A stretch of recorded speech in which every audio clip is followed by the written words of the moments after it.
11 जनवरी 1964 को अमेरिका की हुकूमत ने सरकारी तौर पर यह ऐलान कर दिया कि सिगरेट कैंसर का बाइस बनता है। इस ऐलान से सिर्फ एक दिन में $8 अरब की ट्रेड और 7.5 लाख लोगों की ज़रिया आमदन दांव पर लग चुका था। इस सब के चलते तमाम बड़ी टोबैको कंपनीज की सेल्स काफ़ी हद तक गिर चुकी थी, लेकिन एक कंपनी की सेल्स मौजूदाती तौर पर इतनी बढ़ गई कि वो दुनिया की चौथी बड़ी कंपनी बन गई। 1970s में जब सिगरेट के एड्स पर टोटली पाबंदी लगा दी गई थी, तब ये ब्रांड और भी ज़्यादा फेमस हो गया और ये दुनिया का सबसे बड़ा सिगरेट बनाने वाला ब्रांड बन गया। जिस ब्रांड की मैं बात कर रहा हूँ, इस ब्रांड का नाम मार्लबोरो है।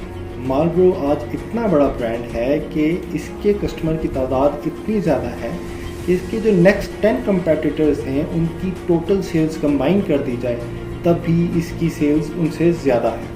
सवाल ये है कि इन्होंने आखिर ऐसा किया कैसे कि वही कैंसर और पाबंदी जिसने इनके बिजनेस को बंद कर देना था, उसने इसको एक $58 बिलियन का ब्रांड बना दिया। इस सवाल का जवाब एक मार्केटिंग स्ट्रेटेजी में छुपा है, जिसको लाइफस्टाइल मार्केटिंग स्ट्रेटेजी कहा जाता है।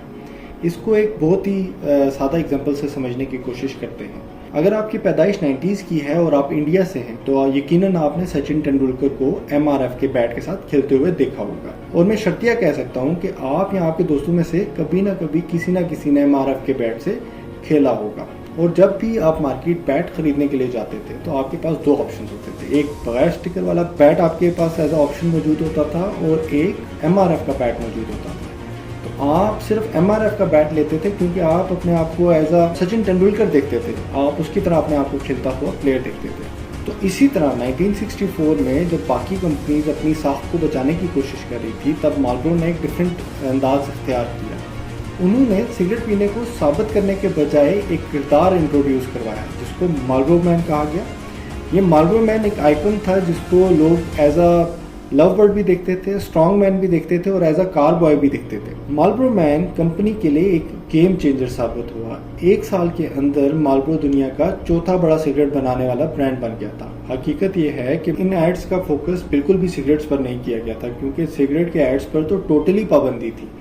तो मार्लबोरो ने ज़्यादातर फोकस सिगरेट के बजाय मार्लबोरो मैन पर किया और दूसरे ब्रांड्स अपनी प्रोडक्ट्स को दिखाए बगैर मार्केटिंग करने में काफ़ी मुश्किलात का सामना करते रहे, लेकिन मार्लबोरो कामयाबी से अपना पैगाम पहुंचाता रहा। इस सब में हमारे लिए सबक ये है कि आज भी पॉप कल्चर का यूज़ कर या फिल्म में स्मोकिंग दिखा के इसको एज अ लाइफस्टाइल आपको रिप्रेजेंट किया जाता है और आपको मजबूर किया जाता है कि आप भी स्मोकिंग करके आउटस्टैंडिंग लें। अब इस कहानी से ना सिर्फ आप एक बिजनेस लेसन लें, बल्कि ये लेसन भी लें कि ये टैक्टिक्स सिर्फ ब्रांड को बढ़ाने के लिए इस्तेमाल किया जाता है, ना कि आपको एक हीरो दिखाने के लिए किए जाते हैं। मोस्टली लोग आजकल स्मोकिंग सिर्फ इसलिए कर रहे हैं क्योंकि उनके आइडल स्मोकिंग करते हैं या उनका कोई मूवी में ऐसा हीरो होता है जो स्मोकिंग करता होता है, जबकि वो इन्हीं ब्रांड्स की एक पैदावार होती है जिसमें आपको इनकरेज किया जा रहा होता है कि आप स्मोकिंग करें।